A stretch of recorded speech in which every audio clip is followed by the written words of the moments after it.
आश्विन मास के कृष्ण पक्ष की एकादशी तिथि का प्रारंभ 17 सितंबर 2025 यानी कि गुरुवार की देर रात को 12:21 पर एकादशी तिथि प्रारंभ होगी, जो कि अगले दिन यानी कि 17 सितंबर 2025 की देर रात गुरुवार के दिन 11:39 पर एकादशी तिथि समाप्त हो जाएगी। अतः सूर्योदय व्यापनी द्वादशी युक्त शुद्ध हरिवासर जो एकादशी रहेगी वह 17 सितंबर 2025 गुरुवार के दिन ही रहेगी। सभी भक्तजनों, माताओं, बहनों, वैष्णव जनों को इसी दिन इंदिरा एकादशी का व्रत रखना है तथा इस एकादशी व्रत का पारणा का अर्थ होता है व्रत खोलने का समय, व्रत खोलने का दिन, जो कि अगले दिन 18 सितंबर 2025 शुक्रवार की सुबह 6:10 से 9:10 तक आपको व्रत खोल देना चाहिए, यानी व्रत का पारणा कर लेना चाहिए। विष्णु एकादशी गीता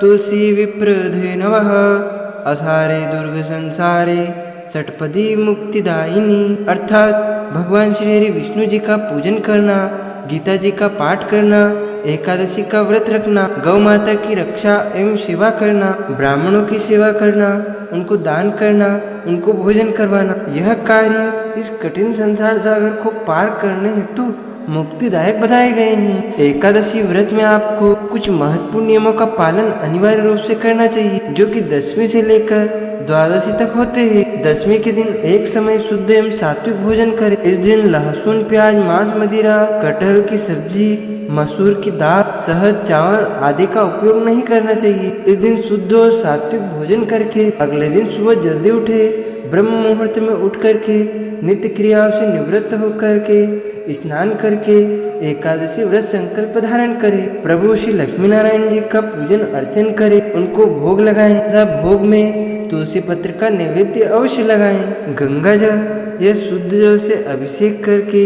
और चंदन, अक्षत, फूल, धूप, दीप नैवेद्य से आदि उनको चढ़ाएं। विष्णु सहस्त्र नाम या उनके मंत्रों का जाप करें।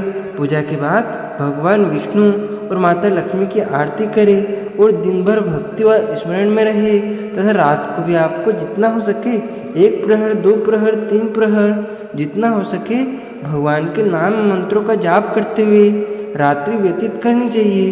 भगवान विष्णु को तुलसी जी और सात्विक भोग अर्पित करें। व्रत रखने वाले पारणा समय में अगले दिन व्रत खोले।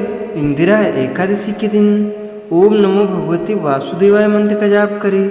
ऐसा करने से सभी मनोरथ पूर्ण हो सकते हैं।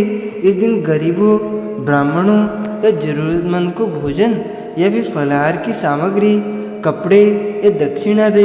विशेष करके तिल, गुड़, फल और अनाज का दान शुभ माना जाता है। इस दिन दान करने से अक्षय पुण्य फल की प्राप्ति होती है। संध्या समय पीपल के नीचे या नदी के किनारे घी का दीपक जलाएं। ऐसा करने से पितृ प्रसन्न होते हैं, साथ ही सुख समृद्धि के साथ वंश वृद्धि का आशीर्वाद देते हैं। यह तिथि पितृपक्ष में आती है।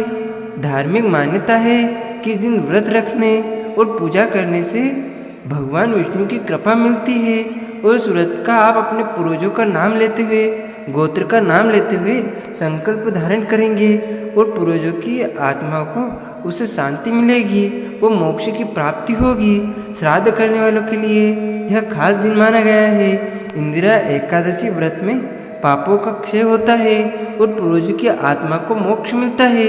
जीवन में शांति, समृद्धि और मनोकामना पूर्ति की आशा होती है।